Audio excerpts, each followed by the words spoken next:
Kahomies, 5 peso ice cream. At para nga ito sa mga nagtatanong kung paano ko nga ba ginagawa ang ating homemade ice cream bar. At ito na nga i-flex ko, charis. Medyo mahaba-haba nga ang ating video tutorial na ito mga kahomies ko kasi nga marami pa rin ang nagtatanong kung paano ko nga ba sila ginagawa. At kung sa mga nagtatanong pa rin dyan, kung hindi ba talaga ako lugi sa aking presyo na 5 pesos pa rin. Yes, syempre, hindi tayo lugi kasi nga inaaral natin palagi, ina-apply natin palagi ang ating pag-costing bago tayo magpresyo para hindi tayo mag-file kaagad ng bankruptcy. Yo, yo, yo. Charis! Oo, yes, tama, correct. Ugaliin talaga natin dito na mag-costing kung tayo ay papasok sa ating mga mini-negosyo. At dahil dyan, eto na, simula na nga natin ang paggawa ng ating homemade na ice cream ni Kahomies Vlog. Kaya tune in lang hanggang sa dulo mga kahomies ko. Sa isang malalim na mixing bowl na kasing lalim ng balon, charis. Ayan na nga atin ang ititimpla sa 3 liters na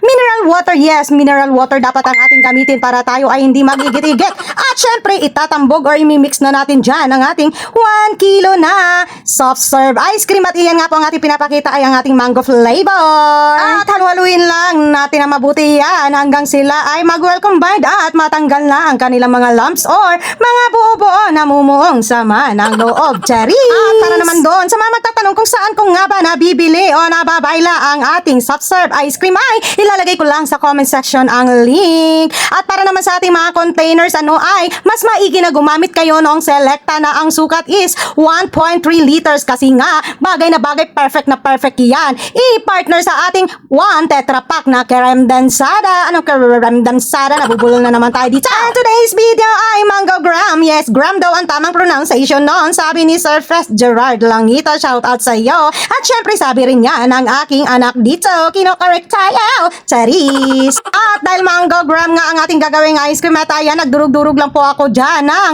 10 pack, 10 pack na po ng gram sandwiches. Yes, sandwich po iyan na may flavor na tiramisu. Yan nga ang aking napili dahil ako ay nag-i-explore kung ano nga ba ang magiging kanyang lasa pag yan ang ating ginamit. At dito na nga tayo sa pagpapa-double or pagpapa-volume ng ating creme densada. 1 tetra pack lang po iyan ang aking ginamit. Ipa-partner po natin yan sa 1.3 liter na frozen mixture. Yes, dapat po talaga magka-partner sila para matansya po na atin ang kanilang timpla. At syempre mga kahomies ko, dapat naka-chilled overnight ang ating creme densada or kahit na nabubulol na naman, or all-purpose cream man ang ating gagamitin para nga talaga maganda ang kanyang pagka-double, ang kanyang pagka-volume, ganun. At dito na nga ang ating frozen mixture, ang ating tinimpla nga na mango flavor. Atin na nga silang itatambog or dahan-dahan nating ilalagay sa ating napa-double na nga ang size na creme densada na naka-chilled overnight, ganun. Dahan-dahan lang natin ilagay, wag nating damihan kaagad or wag nating pilitin, baka sila ay duguin, charis. At sa mga gusto talaga ang mag-negosyo sa ganitong negosyo,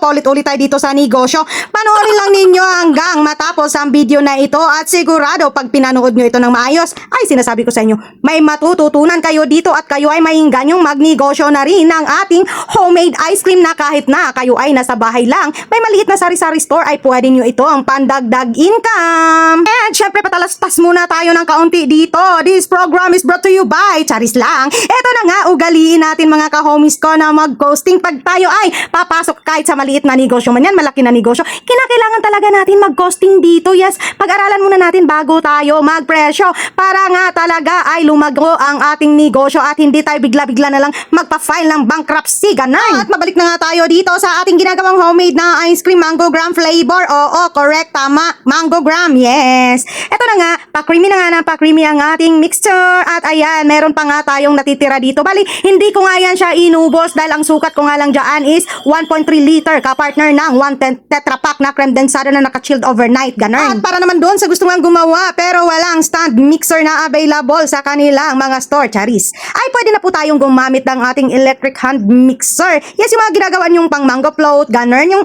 electric hand mixer, basta alam nyo na yun, pwede nyong gamitin yun, basta gawin lang ng tama, dahan-dahan lang, wag nating bibilisan para hindi masira ang kanyang kapalaran. Charis, dahan-dahan lang po natin talagang gagamitin yun kasi nga may tendency na masisira pag masyado nating tinambakan ng frozen mixer dahil may pagkamatigas nga ang kanyang ulo. Hindi, matigas ang mixer, ganun. At ayan na naman, dinaanan ko na naman, nakita nyo naman kung gaano ka-creamy, dapat ganun ang kanyang consistency, nabubulol Magugulo na naman tayo dito. Basta, yun na yun. At saka, ayan na nga, dinadagdag na nga natin, ina-add na natin ang ating dinurog-durog na damdamin. Ay, hindi, dinurog-durog na gram sandwiches. Yes, tiramisu flavor. At dahan-dahan lang din natin silang paghahalo-haluin. Naka-timelapse lang yan. Oo, mga kahomies ko, dahan-dahan lang natin sila paghahaluin. Ganun. Halo-haluin natin ba para sila ay magsama-sama at sila ay hindi na maghihiwalay. At syempre, dadagdagan ko pa rin yan ng crush na crush. Sobrang crush pino na graham crackers. Yes, graham crackers. At paghaluhaluin lang din natin sila ulit hanggang mag-well combined. Ganun. At dito na nga tayo mga kahomies ko sa pag-a-assemble. Yes, i-assemble na natin siya sa kanyang ice cream molder. Bali, yung ice cream molder ko na yan ay nabayla ko lang din yan sa Orange App sa aking Shopee. Kaso nga lang yan ay sold out. Yes, ang bilis lang niyang ma-sold out dahil napakamuraita lang yan. Pero hindi pa rin nagre-restock ang seller niyan. Kailan kaya sila magre-restock? Dahil need ko pang magdagdag dahil nga maramihan na nga tayong gumawa ngayon. Hindi na pa 10 tray, talagang 200 pieces. Bali, yung atin nga ang ice cream molder ay isa-isang tray ay 9 pieces na ang kaniyang laman. Pero tumigil na rin ako sa pagpo-promote niyan dahil nga yung tindahan nga niyan is ayaw pa nga mag-restock. Hindi ko alam kung bakit. Natigil na siguro ang kanilang production manager, charis. Pero meron pa namang ibang shop na mabibilan yan sa Orange App at sa Black App sa Toktik. Oo, kaso nga lang meron na ang kamahalan mga kahomies ko. Kaya ako ay nagtsatsaga talagang patingin-tingin pasilip-silip doon sa aking pinagbilan nga niya na shop. Baka nga sakaling magkakaroon na ulit sila ng stock. Muraita lang din kasi sa store nila kaya syempre mukha tayong mura kaya doon talaga tayo mag-aabang. At mga kahomies ko, dito na nga tayo dumako sa ating pagsasaksa at pagtutusok-tusok ng popsicle sticks nila. At sa Orange App ko nga lang din yan nababayla or nabibili ang ating popsicle sticks mga kahomies ko dahil muraita lang din doon. 50 pieces per pack, 8 pesos lang. Sa mga magtatanong, ilalagay ko sa comment section ang link. At kahomies ko, kung nakarating ka sa dulo ng video na ito ay congratulations sa iyo. Oo, dahil ikaw ay isang taong mahaba ang pasensya at matyagang manood sa mga walang kakwenta-kwentang video. Charis lang. Maraming salamat sa inyong support at panonood. Bye!